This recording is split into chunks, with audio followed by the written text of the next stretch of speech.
Darryl and everybody that puts all this together. So I just wanted to share my appreciation. We thank you and our deep appreciation to you as well for the co-creation of the interaction. Please proceed. Thank you. The first topic I'd like to talk about today is crystals. Yes. You had mentioned before that you actually sculpt with crystals. And, well, not the crystals that you understand. It's a kind of crystalline nanotechnological substance. So it's like liquid crystal? Similar to that idea, but different again. It is a substance that exists on a deep subatomic nanotechnological level that can take many forms according to how it is manipulated by the energy of the sculptor. And is that also how you make the dashboards for your ships, which you also said were crystal? It is the entire ship that is made that way. Oh, cool. Not just the dashboard. And how did the Atlanteans use crystals?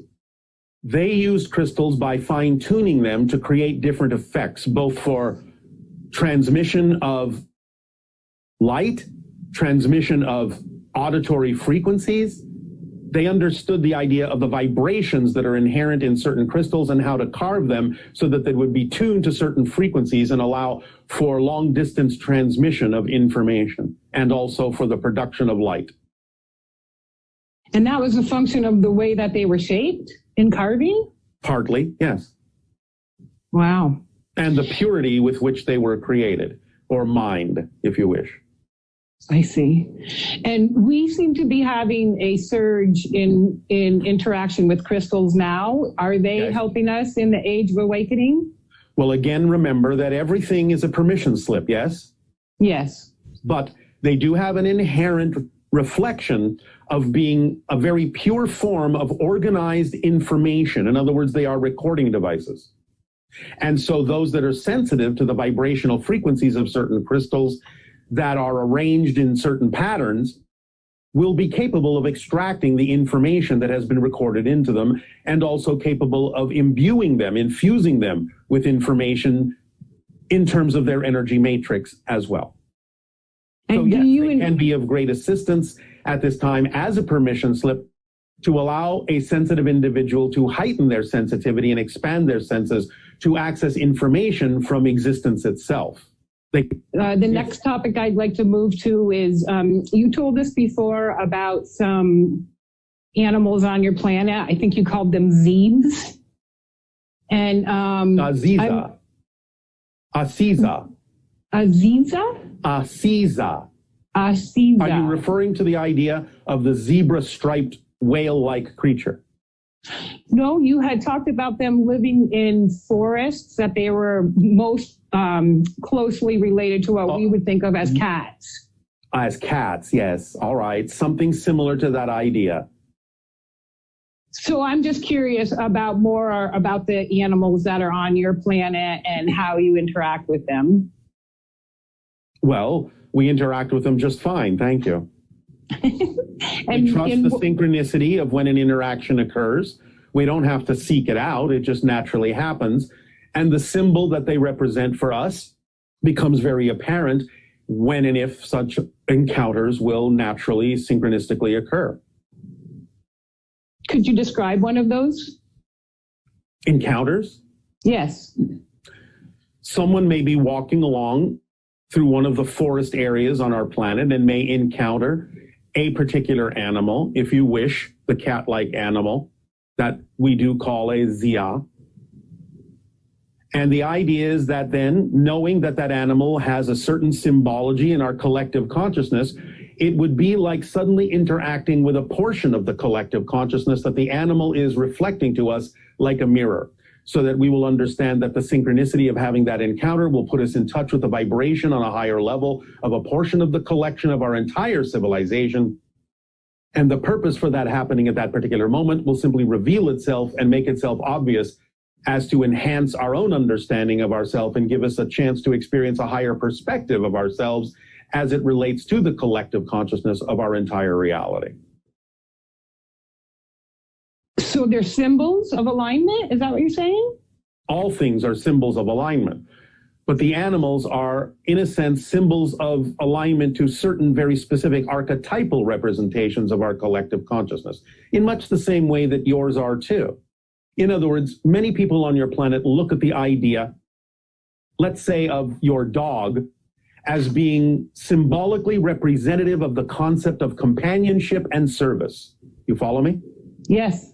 Therefore, when you encounter the idea of a dog through synchronicity, you are dealing with those archetypal levels of the idea of connection, relationship, companionship, and service to society. I see. And therefore, depending upon what the animal represents as part of the collective consciousness, as its archetypal representation, that's what you would be dealing with as an energy at the moment of that encounter. Now, that can simply unfold in a variety of specific ways, but that's the generalized idea. Sure, I understand. Thank you. All right. I've been very engrossed and spent a lot of time with the Atlantis, the Orion, and then the Orinoco transmissions that you gave us at the end of last year. Yes. You were talking about it's the time to remember with Atlantis, and that we are the ones who are resurrecting a similar lifestyle to what they enjoyed in Atlantis. And I was very excited to hear that you suggested that these stories be kept alive, or that these pieces of information be kept alive in story. And so I have been very excited and writing a story about who we were in Atlantis and who we are now and how all those things fit together. All right. How exciting. It's the most fun I've ever had writing the book. The characters seem to have a life of their own, and that I just discover rather than create. It's really a fun experience. Congratulations. Thank you. Is there anything that you would like to share with me in terms of if there's something particular that would be the most powerful to get into the book? Mostly I'm using it as the opportunity to share the message of who we were in the past and who we are and where we're going in the future as, those who are here to resurrect. All right. Well, we will leave that mostly up to you. But again, you will find that in the so-called explanation of how you can meditate on the parallel reality of the United States of Atlantis, there may be information in there for you that will help expand your understanding of your connection and expression of that idea and that concept. I see. Very nice. And then I was curious about the Peruvian, the ancient Peruvian stone buildings. Are those built from the people that left the Atlantis area after it was destroyed? Yes. This is why most people on your planet, while they have this idea that Atlantean architecture back then looked more Grecian, that is not the case. It actually looked more Aztecan, because Aztec and Incan architecture are remnants of Atlantean architecture. And so are most of the Aborigines that are remaining on the planet today, are they descendants of the people that departed from Atlantis before it was destroyed? Some of them, not all of them, but some of them. Some come also from the earlier civilization that you typically call Lemuria as well, and other civilizations that have been on your planet that you are simply no longer aware of because they have faded into your history. I see. Well, thank you very much. I appreciate your time. And if there's anything else that you think would be helpful for me to know about while I'm writing, both in the past idea of us. Your higher mind will inform you of it. And again, you can take advantage of what we will explain in the upcoming description of how you can meditate on different parallel realities. Perfect. Thank you so much, Bashar. I appreciate you. And you as well. Our unconditional love to you. Good day. Thank you. Good day. Meditation is being had when you receive energy messages from the higher mind that translate as the sensation of passion in your body. And by acting on that passion, because action is the language of physical reality, you are talking directly back to the higher mind, saying, all right, I heard you and I will act on what you have given me. That is a direct conversation, and that's the most natural way that it can occur. However, number two, as we have often said, when you are speaking with us, you are actually speaking with your higher mind, using us as a reason to speak to your higher mind in a way that you're used to having conversations. So in that sense, you're speaking to your higher mind right now. And any other being that can perform the function of functioning as a mask for your higher mind can allow you to have a typical conversation with your higher mind in that same context. You can even, again, use us as an excuse to talk to your higher mind by saying things like, when you find yourself challenged, what would Bashar say? What would Jesus say? What would Buddha say? And you can, in your imagination, then have the conversation if you truly understand what kind of response such beings as myself and the others would give to you, then that can actually be a response coming from your higher mind, again, using us as a way of triggering the conversation that you can have with your higher mind, pretending that you're talking with us. Because we are happy to form and function as a representation of your own higher mind to make it easier for you to know that it's easy to connect, it's easy to have a conversation. But going back to the first idea, it's a much more natural way and a much more fluid way, and it keeps you moving through life to simply accept that the more natural conversation between you and your higher mind is one of receiving the information in an energy form that allows you to feel the passion that gets you to move forward and take an action in that direction. And the level of the higher mind that you're describing, that you can have these conversations with, what it would be the frequency range of that consciousness level? Above 333,000 cycles per second. All the way up to? Well, it depends. The higher mind can have quite a large range to it, depending upon what it needs to adjust its frequency to tap into information that the physical personality may need. It's not, however, unusual for the general range to be, and we understand that this appears in your reality as a kind of a multiple synchronistically, but it can go from about 333,000 cycles per second, normally, generally, with exceptions, up to about 666,000 cycles per second is usually all that's necessary. Beyond the 666,000 cycles per second, you're now getting into the range of the soul, which can go up to about 777 cycles per second, thousands, of course. And then the oversouls are usually above 777,000, maybe up to 999,000. And again, these are all convenient figures for you that relate to your physical reality as you understand how vibrations exist hierarchically to represent different levels and layers, and there can be different ways of looking at this. So don't get stuck on these numbers. We're giving you a generalization in the same way that you could say, well, where does the air end and where does space begin, or where does water begin and ice begin? There's some fluidity to these barriers and these gray zones, so to speak, as to where transitions are made. But I'm giving you a general understanding of these things that can serve you in the way that you need to be served for now. Great, thank you. Yes. Could you tell us some more information about counterparts? What are the most common and important reasons and purposes to meet counterparts in one's life? Is it to work on themes or to assist and support each other? Do we often fall in love with a counterpart and feel a sense of great familiarity when meeting them? And what specific emotions might we have when we meet them? Do you have any advice on how we can recognize counterparts? Are there specific traits? In some senses, yes to all of it in general, because it can be any and all of those things. It doesn't have to be.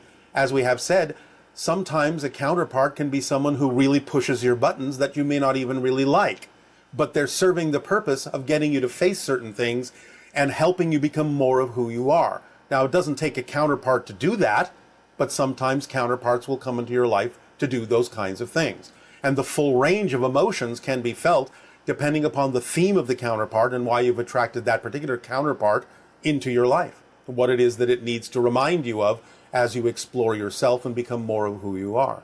So it can really be any or all of those things. Just depends upon the circumstance and the theme that you're exploring. Okay, thanks. This person is asking, how do I find my excitement? How can I help others find their excitement? As we have said quite often, start small. Again, when we say follow your passion, follow your excitement, it's not a difficult thing to find at all. Asking the question today must obviously in some sense have been important to you, been part of your excitement to ask this question. So it's not hard to find that question. And therefore look around at the ordinary, as you say, typical things in your life that you're capable of acting on. Taking a walk, reading a book, eating a meal, talking to a friend, seeing a movie, what have you. Just look for the one that has even a little bit more excitement, attraction, curiosity to it, that you gravitate to for whatever reason, even if it's just the tiniest bit more attractiveness and excitement than any other choice that you're able to take an action on, and act on that one first. By continuing to do that, every time you come to a crossroads and say what to do next, just pick the thing, no matter what level it's on, that has more attractiveness, more excitement, more curiosity in it, that you're able to act on than any other thing, and then do that one next. So the idea is that if you keep doing that, you're always acting on your excitement. Excitement and passion doesn't mean you're jumping up and down or running around with your hair on fire. It can be a very simple, very peaceful process that gives you a continuation that can snowball into bigger and bigger things if you keep doing it from that level. But acting on your excitement and figuring out what your excitement is very simple if you keep it simple and don't think you have to start from some grand idea. Just everyday things can be representative of things that could excite you more than any other thing. What they're saying. You have to find out what is the basic need that is not being met in this individual that they would lash out or project in that way.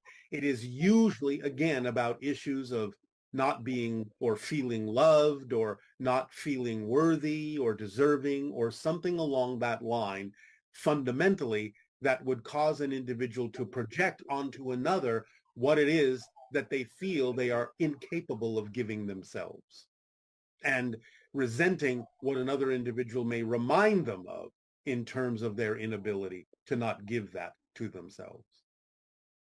I'm sure if we all apply this, the people on Earth would get along a lot better. Yes, they would. So you've talked about the value as individuals of remaining in the neutral point between the positive and the negative, as it allows all viewpoints to be valid. Can this be applied by the collective itself? If so, can you describe some aspects of what that would look like on Earth? Well, it would be what I have described as the civilization on my world, that is operating on pure synchronism, is telepathically bonded in unconditional love, and experiences the idea of clarity every single moment while we are walking through a multidimensional dream. That is how you would experience it on Earth were you to evolve to that point. And how does the idea of the collective consciousness work with the idea that we are constantly navigating to different vibrational versions of Earth? How is it possible for us to continually shift into different realities while simultaneously being part of a collective? Because consciousness is everywhere.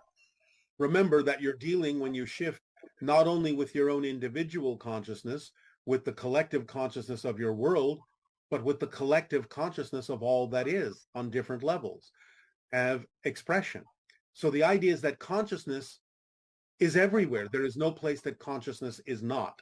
So you simply adapt a different form, a different expression of consciousness, and utilize connections to all levels of consciousness while you experience the shifting. Okay, and can you expand on the idea of raising our frequency in relation to our sun? I understand that different versions of Earth have the same sun, and although Willa lives on a different version of Earth, that version still circles around the same sun as our version of Earth. No, it does not. When you shift completely into a completely different universe. Completely different. It may look the same, but it's not the same. So no, when you shift, you are not orbiting the same star. Okay. Just as you are on a different version of Earth, you are in a different version of the universe with different stars that, again, may look similar, but those are the stars of that universe. Okay. So this person is asking about the Anuhet. Yes. She says, once I had a clairvoyant interaction with a feminine entity, which I think is an Anuhet woman. I think she is that because of the way she was way ahead of Willa in terms of frequency and non-physicality, but still as human as one can get. It was the experience that made me understand that there is much more to reality. Is that entity in that role my most probable future life experience? And in what way were you and Willa connected to her on her paths? It is a probable future life experience, as you term these things linearly, because you are focusing on it and experiencing a connection to it. So it can be possibly a future self. Our connection, Willa, is representative of your Earth when the sixth hybrid race is fully forming. My connection as the third hybrid race is part of the union of all the hybrid races, so that when Earth becomes the sixth hybrid race, we all blend together to become the seventh. Okay, and recently you shared a meditation technique for ringing the bell at Bell Rock, and I've meditated there in the past. Since I live at a distance, I'm curious if replicating the experience in my mind while meditating at home produces the same effect, or is it less effective than when it's done remotely? It depends upon your understanding of time and space and your belief system.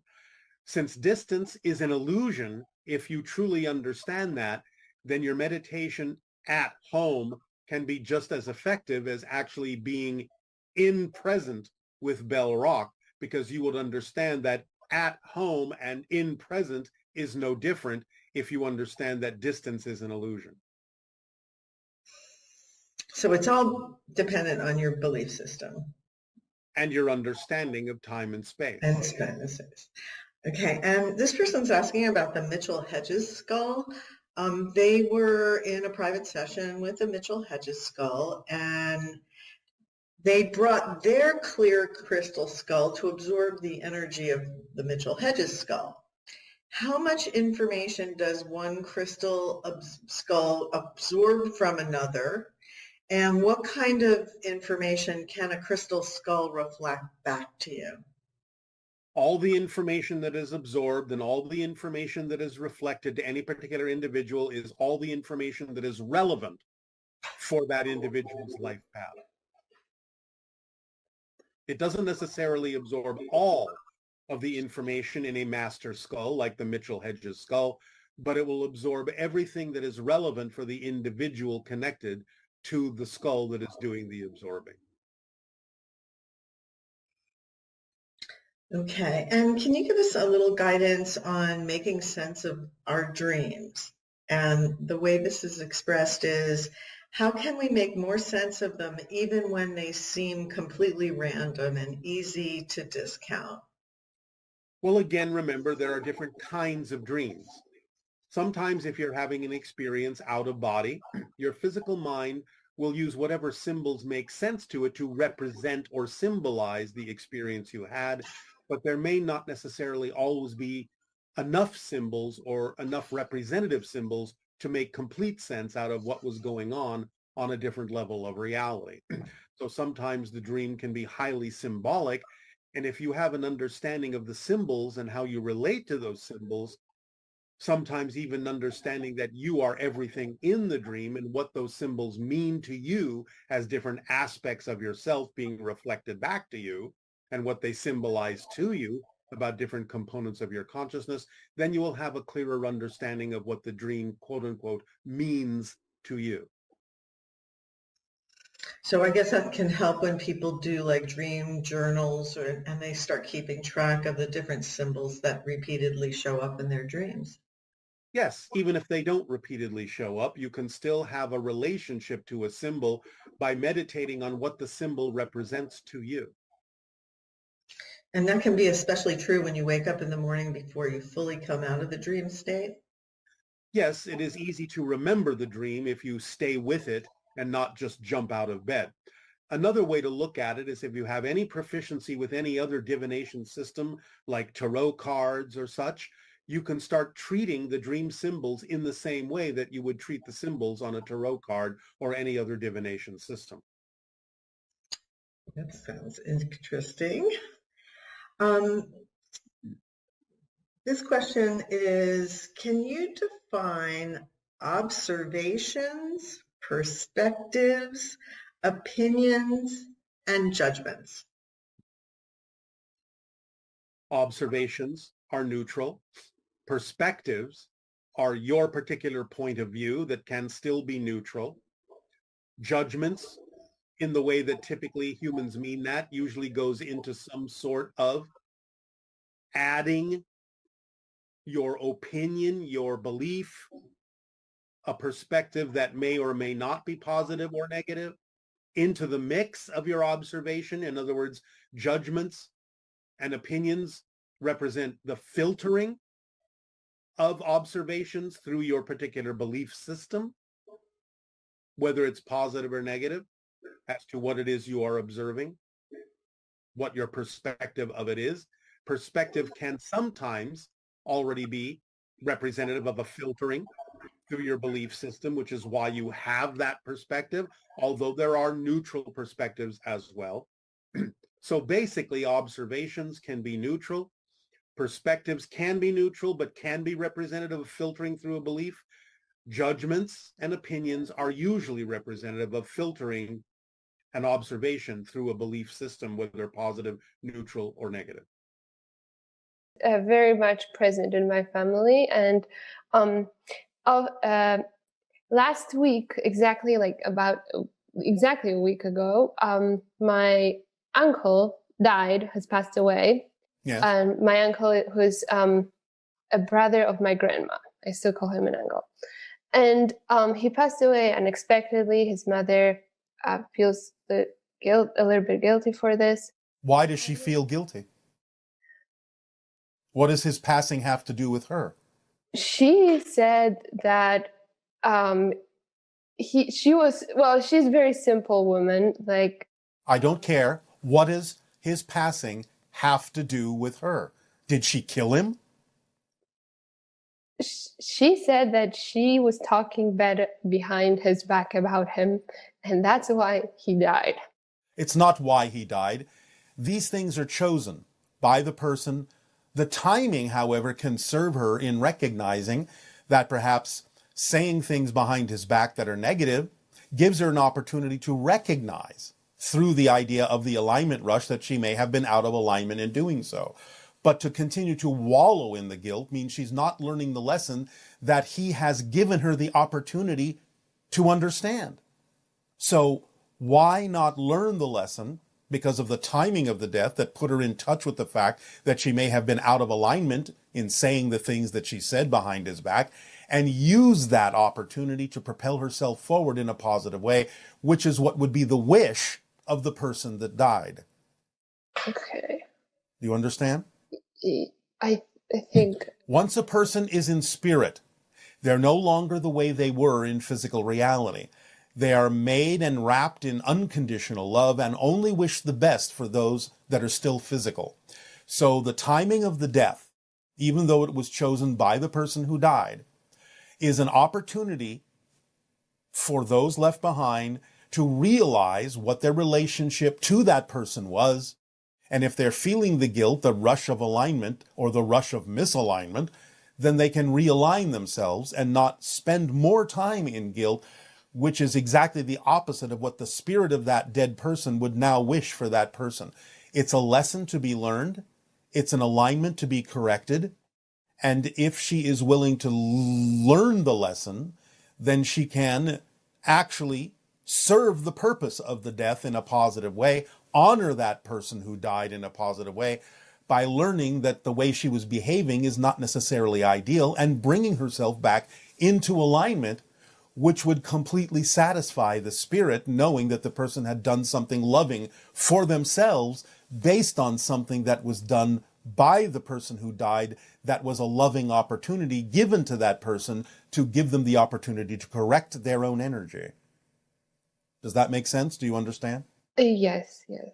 So if you can explain that to her, maybe it will help her. Yeah. But if she continues to wallow in the guilt of what she has done, then she is only continuing to dishonor that person's choice to die at that time, instead of learning the lesson that that person has given her. Thank you. If she is willing to realign herself and not continue to wallow in guilt, more messages will be able to come and she will be able to receive them herself. Okay, thank you. And also, I have a question about a full moon. So Yes. I've noticed and how it impacts people's actions. So I've noticed that. One moment.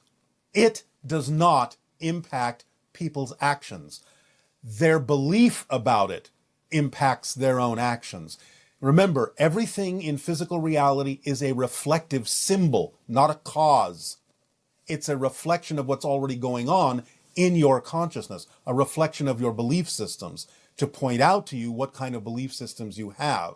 So the impact you're feeling is caused by you and those people having a particular belief about their relationship to your moon that then causes something in them to change. It's not being done by the moon. The moon is being used as a symbol, as a permission slip to allow those people to do those things to themselves. You understand the difference? Yes, there is a belief system that of people that the moon has impact on them, but it's not necessarily the moon itself. It's that it comes from within rather than from the outside. The moon is a representation of many different kinds of beliefs that allow people to experience certain things they wish to experience, but don't necessarily believe they can experience it on their own. Therefore, they use symbols like the moon to have the experiences that they don't believe they can create for themselves. Okay.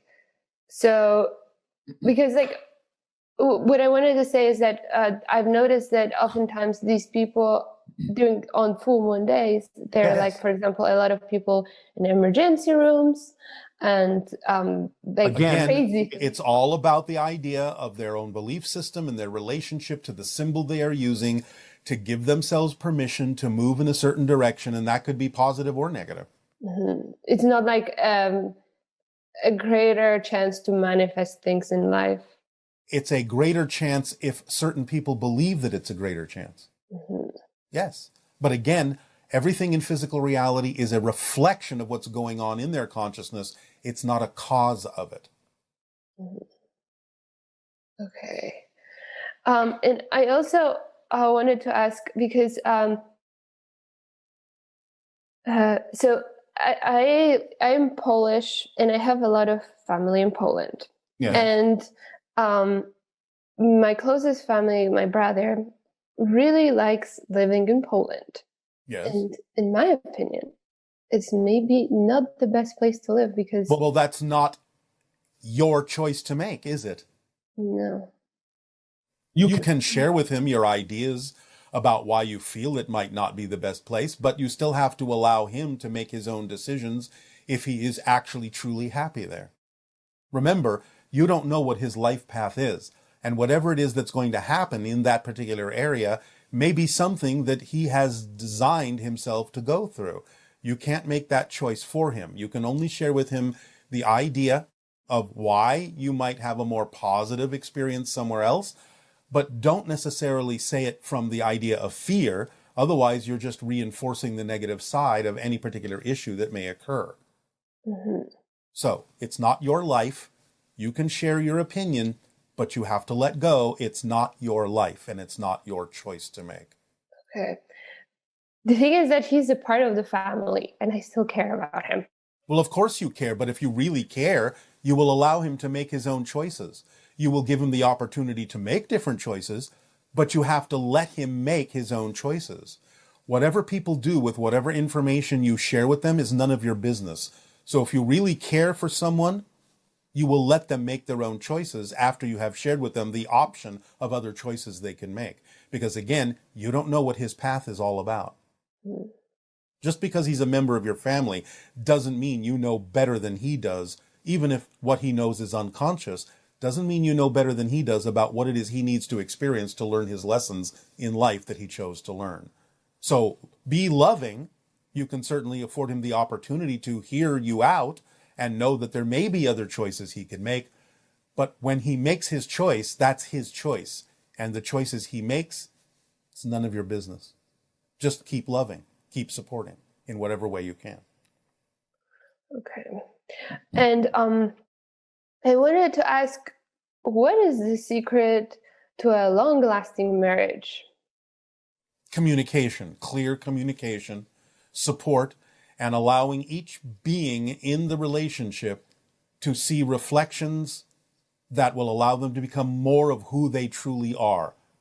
Not any imposition of suppositions or insistences or assumptions about what they should be, but to allow them to become more of who they truly are. And that happens through support and clear communication, investigation of deep belief systems, why people choose to do what they choose to do, to understand each other and support each other in ways that allow each of the people in the relationship, again, as we said, to become more of who they truly are, to find their self-empowerment. Would you say that patience might have something to do with it? No patience is required. The only reason you require patience is because you're being impatient, because you think you know better than someone else and they're not doing what you want them to do. Thank you. And I have a little anxiety. For me, place where I live is very important. And I have a little bit of anxiety when it comes to making a decision which city to live in. And it's why? Why do you have anxiety?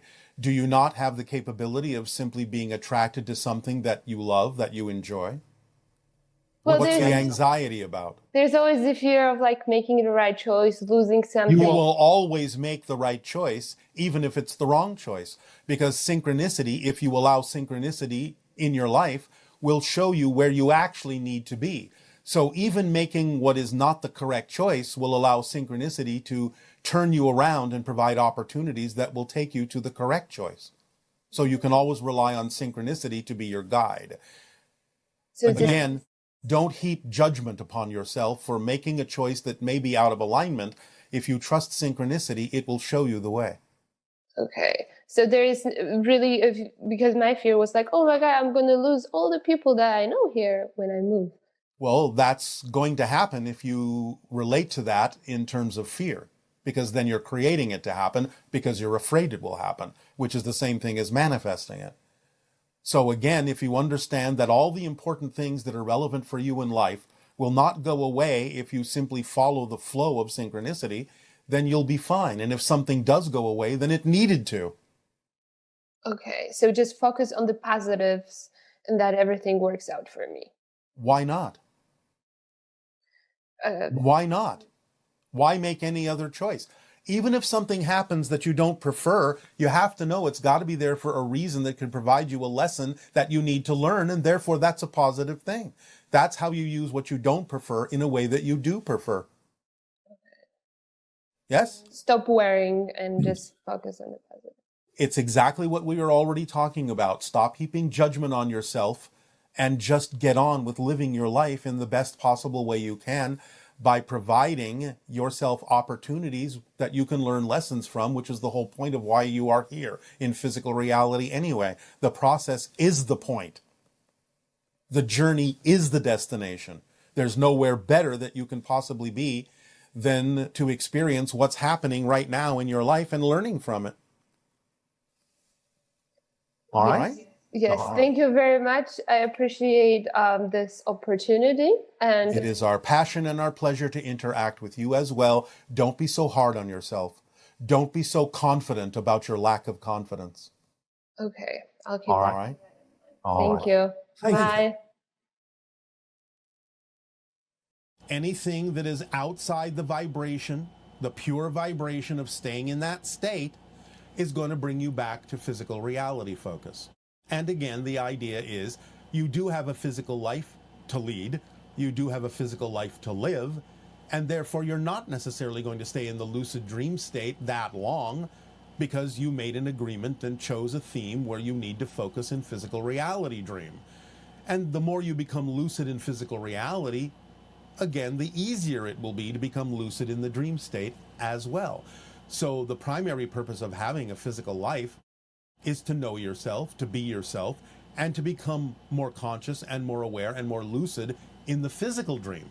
Then that can leak into the dream on the other side, and vice versa.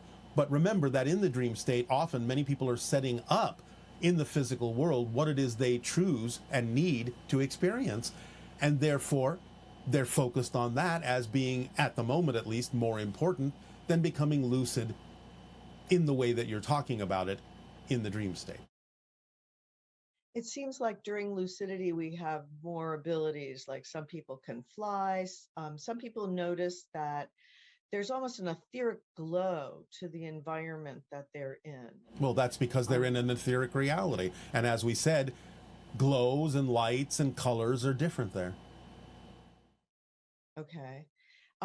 So is lucid dreaming an important step in being able to experience physical reality as more of a dream, and also of connecting with other dimensions and things like that?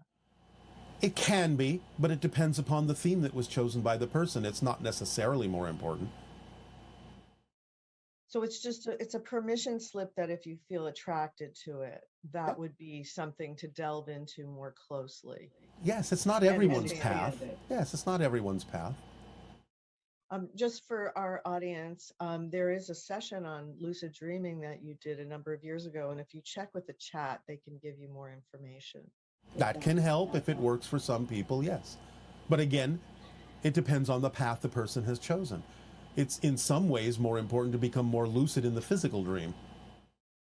So when we are more lucid in the physical dream, does it start to look more like a lucid dream?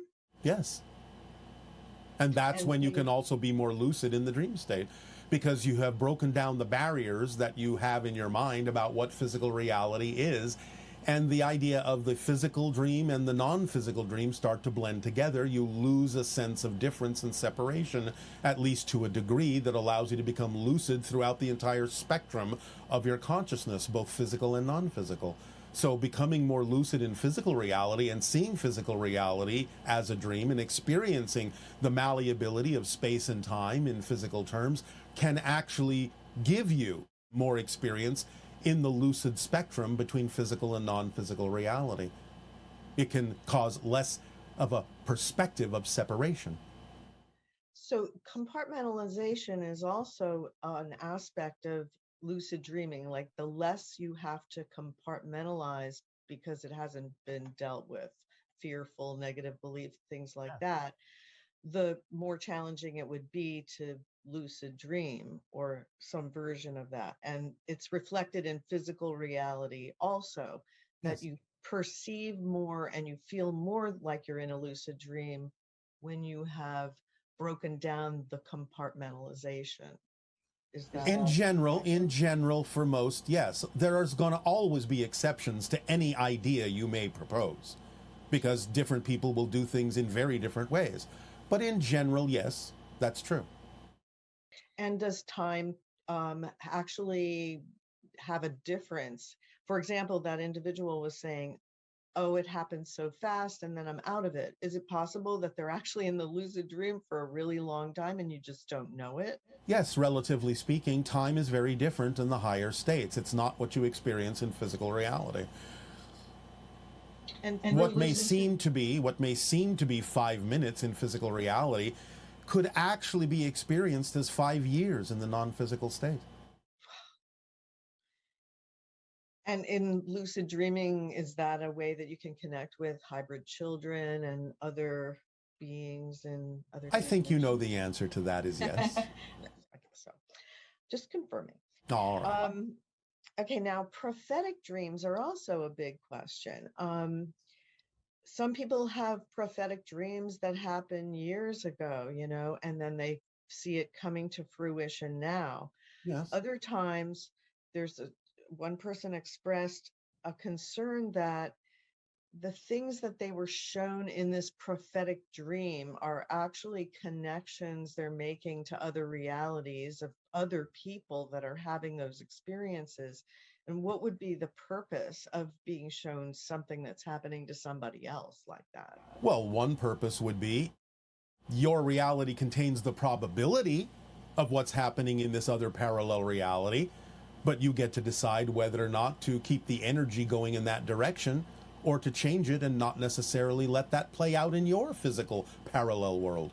Wouldn't that be of benefit to many people, to examine what's going on in other parallel realities so that they can pick and choose what it is they prefer to experience in their own? So in essence, most of us are going through the theme here of transmuting darkness into light. Yes. Is that correct? No. So any dream or lucid dream or prophetic dream that you have can be brought more to earth, I guess, in the sense of recognizing it's about transmuting darkness into light. Is that? It's a simple way of looking at it, but it can work that way. And again, always remember that it's not about a prediction of the future. It's about a sensing of the energy that exists right now, and therefore being given an indication of where that energy might lead and how it might manifest if it doesn't change. So again, you get to decide whether to keep the energy going in that direction or to change it. So if they see a prophetic catastrophe in some way and they're feeling very fearful about what they've seen, what would be the way to process through something like that? Well, first of all, not be fearful. Understand you're being shown a probable reality, not an inevitable reality, unless you're also sensing that there is so much momentum and energy behind it that it's unlikely to change. Nevertheless, it doesn't serve anyone for you to have a fear reaction of those things. The idea is that there still can be positive actions taken to either mitigate it to some degree, to let people know what the probabilities are, and maybe with the collective energy of more people knowing, then they can maybe steer it in a different direction. Or again, to simply prepare yourself to deal with the idea that it's going to manifest, and therefore allow yourself to be of service and be of assistance to those who may go through it in a negative way, and therefore be of service to them to bring them out of it in a more positive ending or conclusion.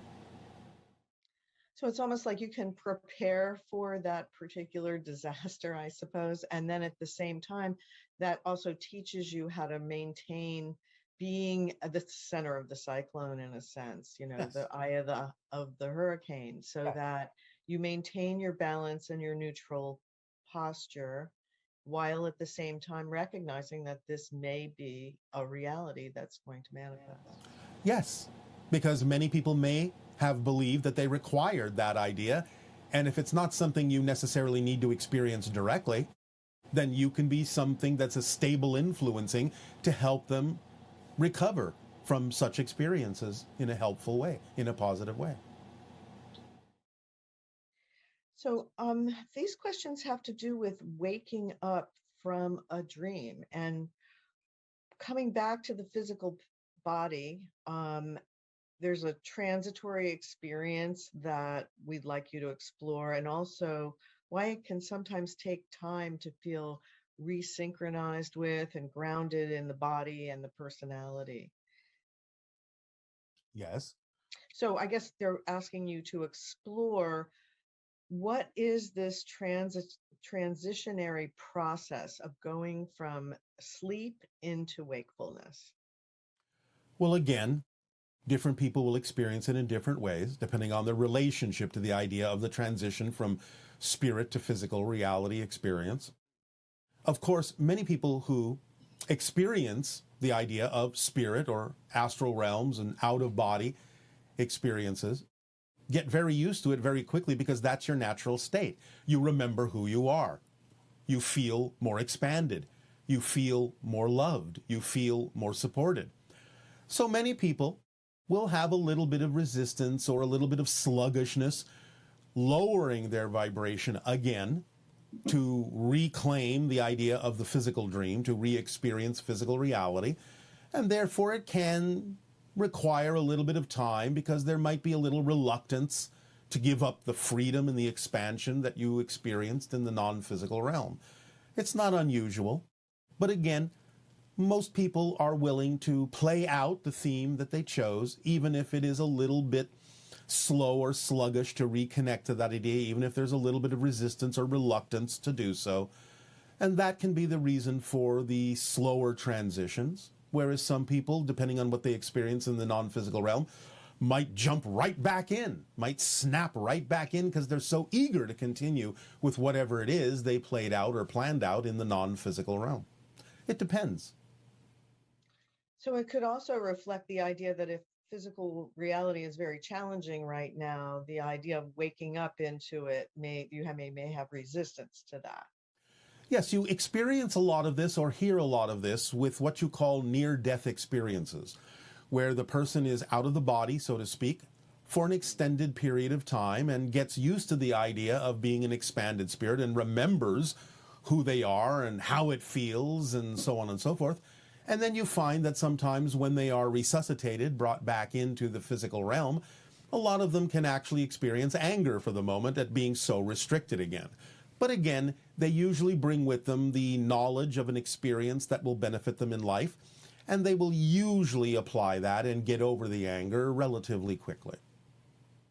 I have heard of people who get quite depressed after that and go through a lengthy process of being depressed. Yes.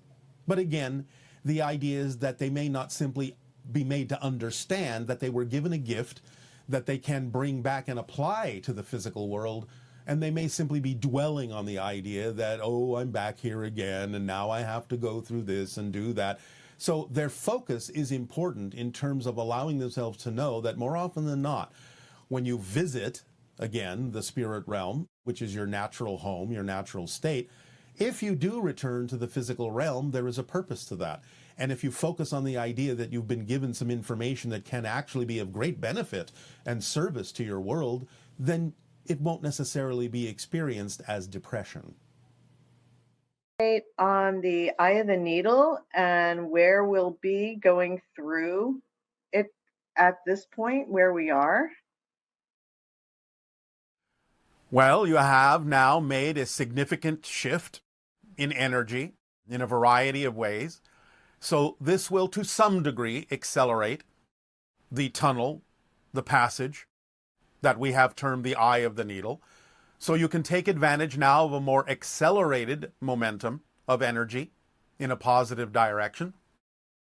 But as we have already said, this will continue until about 2023. Now, again, as we've also said, this doesn't mean that you have to necessarily experience negative things until that time. But that is simply where, at this moment, the end of the tunnel, so to speak, is focused. However, because of the shifts in energy, the year 2023 becomes more significant in a variety of ways, particularly with regard to the idea of extending the beginning of the window of open contact backwards from 2025 to 2023. So the beginning of the window of open contact and the ending of the tunnel, the passage of the eye of the needle, coincide now in your year of 2023. Again, this doesn't mean that spaceships will land everywhere in 2023.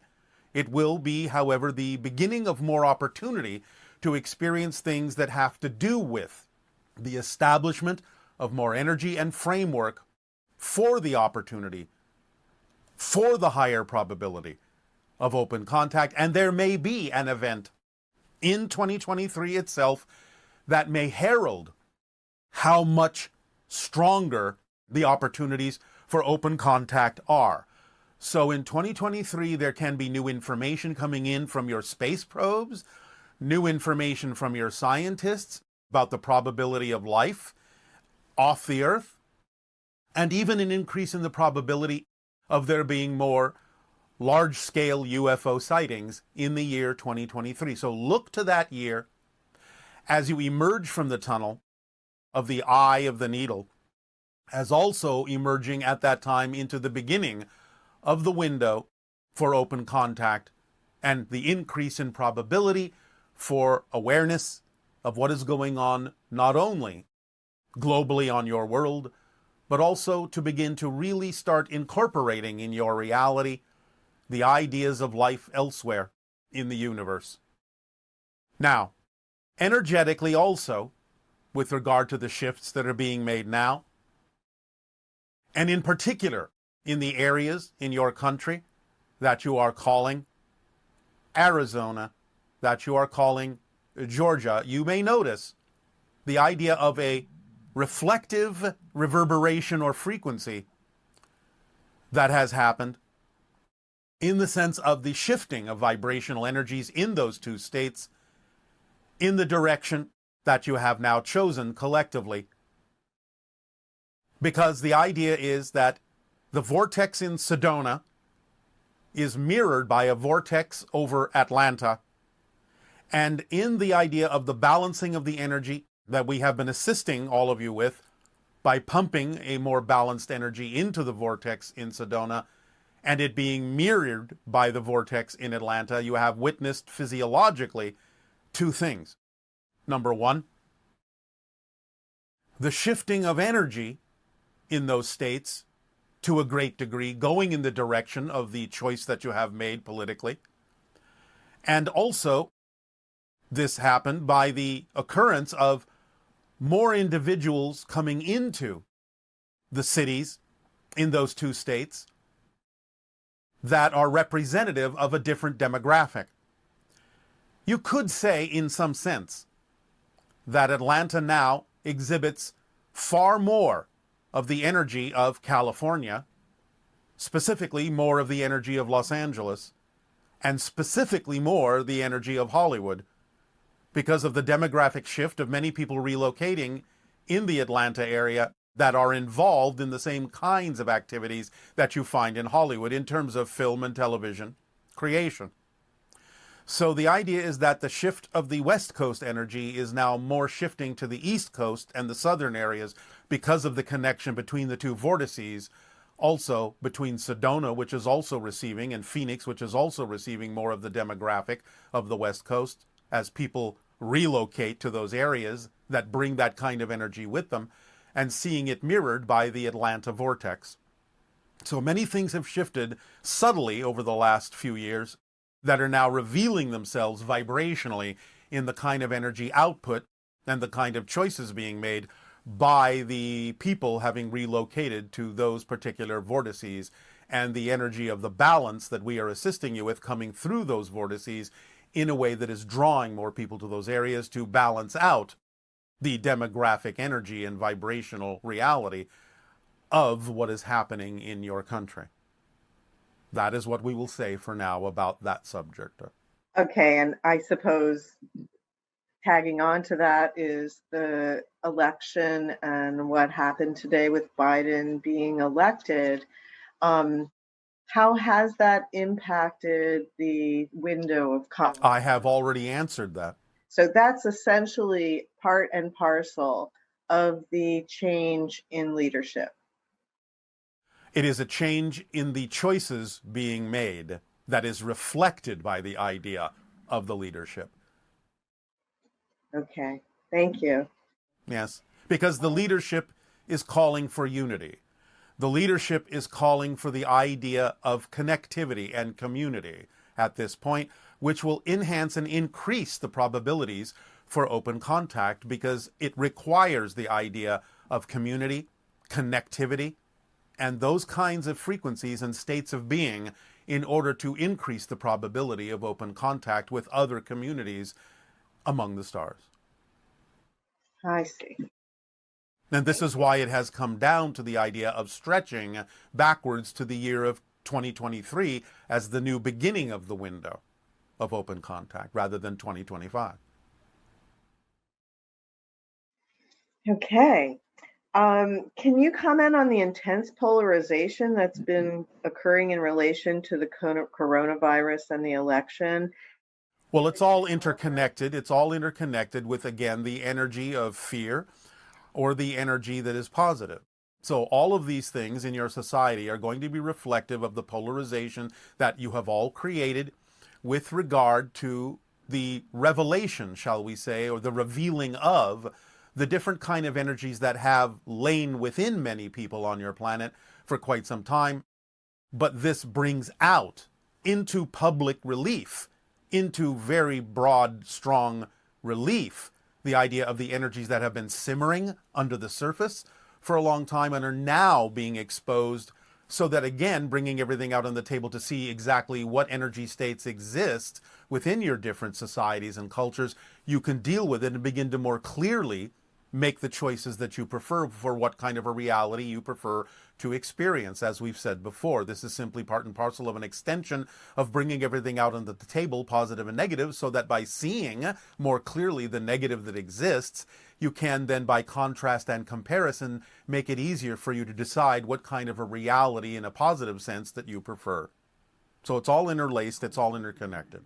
So would you say that part of our contact timeline is very dependent on us reaching out across the aisle in a sense? Absolutely.